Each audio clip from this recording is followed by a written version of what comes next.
So I guess an article came out today about how opposing GMs of the NBA are just confused about what the Knicks are doing.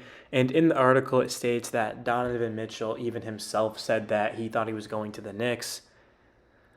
Let me read you guys a little bit of the article. And this is coming from Mark Burham. And from what I've heard, you can't trust anything Mark Burham says. So don't take too much from this. Take it for a grain of salt. But let me show you guys the interesting part. So the New York Knicks front office is considered confusing by other teams around the NBA. Leon Rose, the team's president, but he didn't take the lead role in the failed negotiations for Donovan Mitchell. Leon deglates too much, deglates to a fault. One coaching source told Burham they had a breakaway layup and blew it.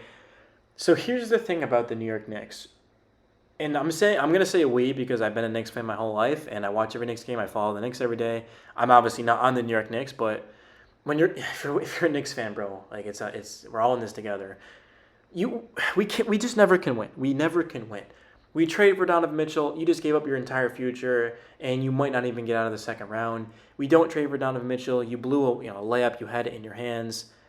You just can't win. But honestly, the most excited that I've been for the New York Knicks in years was the last 2 months of the season because we were playing the guys that we drafted.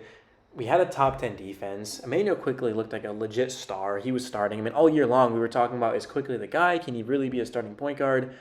And he proved that he could. He was making guys better. He was knocking down his three ball. Obi Toppin legit was playing very well. Mitchell Robinson, Jericho Sims, Quentin Grimes was hurt, unfortunately. Same with Cam Reddish. But it's pretty clear to me that the New York Knicks, I don't know if we have a superstar on our roster, and you really can't do anything in the NBA without a superstar.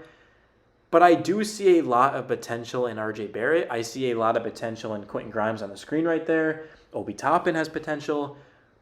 If the Knicks make the playoffs next season, don't forget Jalen Brunson's coming to town. He's going to be huge for us. If the Knicks make the playoffs next season, while of course keeping our entire core, our entire draft picks, I mean, that's going to make us a better free agent destination because right now I'd imagine no one wants to go to the Knicks because they stink and they don't have a lot of talent around them. But next season, like I said, bro, what if even if it's the AC, like someone could look at the Knicks and be like, hang on a second, they've got all their picks, they've got young players, I can go there and be the guy and they can build around me. I'm not saying that's going to happen, but it does seem realistic. And I'm not talking about like a Damian Lillard type of player. Like, Dame is like 33 to this point. Like, Dame wouldn't make any sense. But the question would be, I'd say Donovan Mitchell when he hits free agency, but that's in a couple of years, and I don't know why he would leave Cleveland with that team they've got. But just someone that's young, but also makes other players better. Like Kevin Durant isn't. I wouldn't even know if I'd want Kevin Durant here. Like I'd want someone that we can actually build around. Like Luka would be so cool. But like Luka's never leaving Dallas, but like Luka would be kind of the perfect example if like he did hit free agency and he could go to the biggest market. The Knicks would have young players around him. They can make moves. Like obviously people are going to be like, wait, I can go to the Knicks and play with Luka in the biggest market in sports. Like I'm not saying like again, bro, I'm not trying to say that that's going to happen, but I'm just trying to think outside the box. Like worst case scenario, we get to see these. Well, actually, that's not even true because I keep forgetting Coach Tibbs here in Randall. Like, we're not going to see these young guys get unlocked as long as Tibbs here. But I mean, maybe the Knicks aren't as good as they think, and they kind of just wave the white flag late in the season again, and we really get to see the young guys. But that's actually a horrible strategy because, like, how does it make any sense that the Knicks were playing their best basketball of the season last year in the last 2 months, and then all of a sudden they're right back to square one of not playing them? So, like, as much as I do like the Knicks roster and making Knicks videos, I mean, it's basically playoffs or bust. Like, it's going to be Julius Randle. It's going to be Derrick Rose. Like, we're not going to see Miles McBride, Cam Reddish, Jericho Sims. We're not going to see these young guys get an opportunity. And unfortunately, that does just ruin the fun a lot about the Knicks. But maybe Jalen Brunson, RJ Barrett, Mitchell Robinson, Julius Randle. I guess Evan Fournier sounds gross saying. I honestly do think Quentin Grimes will start. I know Coach Tibb is a huge fan of Grimes, which the only thing Coach Tibb and I agree on is probably Quentin Grimes. I believe he has all-star type of potential as long as he can stay on the court. I mean, he could be the best shooter in this league. He's obviously a good defender. He's only 22. Quentin Grimes has a lot of potential. So let's see what happens. I mean, I'll give the Knicks 10 games. If the Knicks start off like 4-6 or 3-7, bro, 5-5, I'd let slide.